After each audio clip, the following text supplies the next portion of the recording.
Hello everyone. In this video I will give you few things to consider before buying a crypto in 2022. And before I go into that, I first want to give you a clue into why some cryptocurrency just moan all of a sudden and then it dives down. What makes a cryptocurrency moan and then they come back all of a sudden? The first thing that actually makes a cryptocurrency moan is actually when there is hype. A hype, when people start hyping something. Is this going to come out? This when a cryptocurrency is being hyped either by a well-known investor, a marketing team, or even just a friend, once when it receives such an hype, the price will inevitably rise, simply because people will actually look to buy their share before the asset actually take off, and then they will hold it, and then this alone will actually drive it, because cryptocurrency is actually a game of adoption. When a lot of people adopt it, then it will increase the value of it. So when people hype a cryptocurrency that is just coming up, it actually when it's being hyped, people tend to gravitate towards it.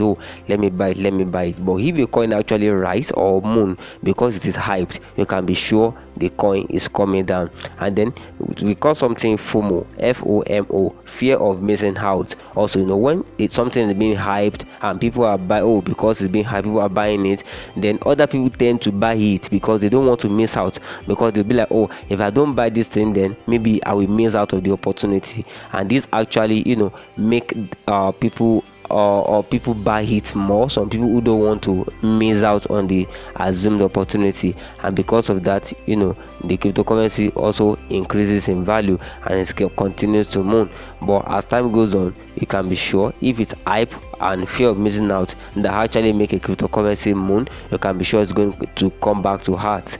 And also announcements or news actually makes the cryptocurrency to also moon.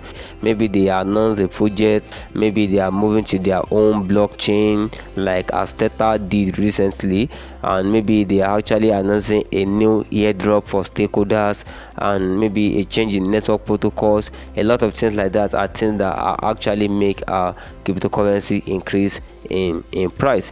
And then new partnership as well. New partnership is also part of the thing that makes a cryptocurrency moon. So maybe there's a partnership. For example, there's a Zoom partnership that is coming up, rumored partnership that's coming up between Cardano and some governments in Africa. So that is for that. And then now, what are the things to actually consider when you want to buy a coin? The first thing you might want to consider is the market cap. Market cap is actually perhaps one of the most useful metric when you want to determine which cryptocurrency to buy. It is also one of the easiest to understand. It is not hard at all. For example, if a coin is actually selling at $5 and the circulating supply of that coin is maybe 2 million, then you can be sure it's $5 times 2 million. The circulating supply, maybe the circulating supply is 2 million, and then the current price is $5. So 5 times 2, that is 10 million. So that is the market cap. So the market cap is a very easy method to calculate value of a coin. When you actually calculate the market cap, it shows you how big a cryptocurrency is, usually in terms of maybe USD or BTC. So when you calculate the market cap, it shows you this currency has actually gone far, this is it. So it actually shows you how big a cryptocurrency is. So market cap is important to determine if you should buy a currency or not. And then one of the most important things to is utility. Utility, that is the use case. We also call it use case. Utility behind a cryptocurrency is very important. What is the coins being used for? Does it solve a problem? It can also be a token as well, but does it solve a problem? Because if you solve a problem, that is when it can actually it has a chance of retaining its value, of also increasing in value. Because when something solves a problem, you can expect that there will be more adoption, and when there's more adoption, then the value can increase. So what is this coin that you want to buy? What is it used for? What problem specifically does it actually solve? And you can get this by reading the white paper. Every coin, whenever they want to launch it, always have a white paper, so that you can know, this is the channel, or this is what they want the coin to do, this is what the coin is doing, this is the direction that the coin is going. So you can check the white paper up. And another thing is inflation. inflation. Just like fiat currency, cryptocurrency are also subject to inflation depending on the supply of the currency. Some cryptocurrency produce an unlimited amount of coins or token. For example, we have Bitcoin, the maximum supply of Bitcoin is 21 million, but there are some cryptocurrency that they don't have a max. It can just keep on mining. They can keep on mining it. So what the implication of this is that, if they are not burning this cryptocurrency and then the demand remains the same, the demand is not increasing, and they are not burning the cryptocurrency, then you can be sure that the price will not actually increase. The price might actually even keep on reducing because it doesn't have a max supply.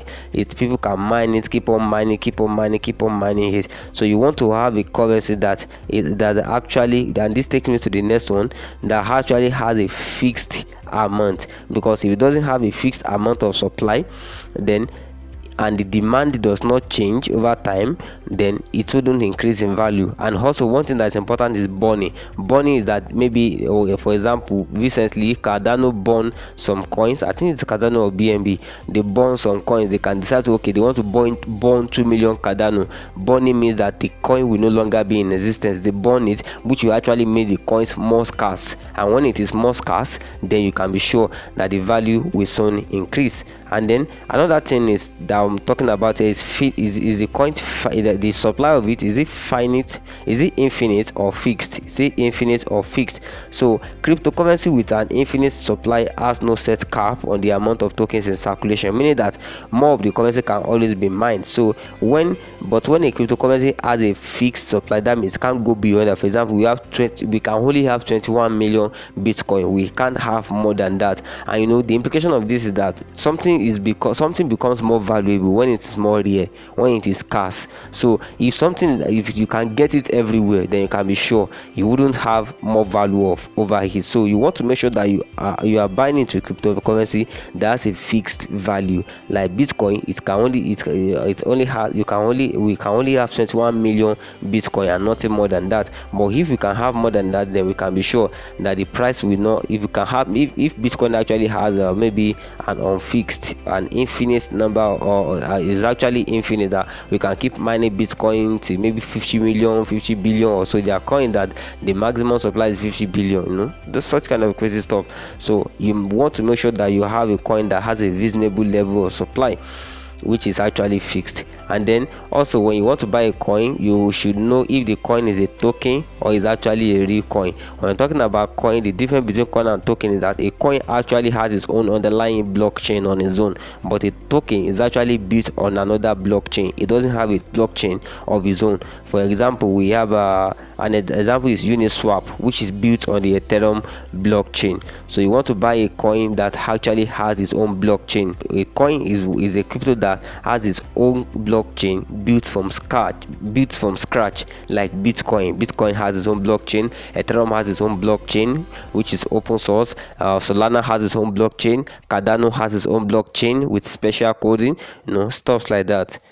These are the things that actually make you know that the people that behind this coin, they are actually very serious. And then one thing that's very important too is you should know people who are behind the cryptocurrency. When you know people that are behind it, then it can actually tell you, are these people serious? You should know, these are the people that the community, who are the people behind this cryptocurrency, the leader, the marketer, and how the structure of the company is. If the marketing is actually good, then you can be sure that the coin will actually be marketed to a lot of people. Of course, when the marketing is good, sometimes it leads to hype, and people hype the currency. But if the utility actually backs up the hype, then you can be sure that even if the price actually, after it's moved for a while, if it's come back, then you can be sure that it will still gradually keep moving up. So you want to know the people that are behind the coin. If the people behind it are original, if they are very serious about it, if you check their profile, if you check their bio, if you check everything, that these people are they have vision for this thing that they want to do, you can buy into it. Make sure you check. It's very important to check the people behind a cryptocurrency. When you check it, it's very, very okay. And then another thing is to check the online community. Everything is online now. We are talking about mass adoption. That is what makes cryptocurrency valuable, when people are adopting it. So when it actually has an engaging online community where a lot of people are actually following it, and people are actually engaging, and the admin of those groups are also keeping the people engaged, then it's actually a signifier that okay, this coin is actually okay, people are actually in support of it, things like that. So you want to check the online community. For example, I think this coin KLV doesn't really have that kind of online community. It's actually a good coin, but it doesn't have the online community, and many people lose their money. But Elon actually has a very stable online community, keeping people engaged, keeping people updated about everything that is going on, and they have more lively and engaging online community than KLV. And Elon actually took the year from KLV. So you want to look for a coin that has that the people behind it are actually reliable, that has an online community, not a community that has of course not community that have maybe 300 followers or 1000 followers, but that have active and engaging followership, because it's easy. People can even buy follower online, but you want to make sure that okay, they have engaging and active online community. So that is one thing you should consider as well. So those are the things you consider before buying a cryptocurrency in 2022. Thank you very much. I hope you like this video. Kindly like, share and subscribe. Thank you.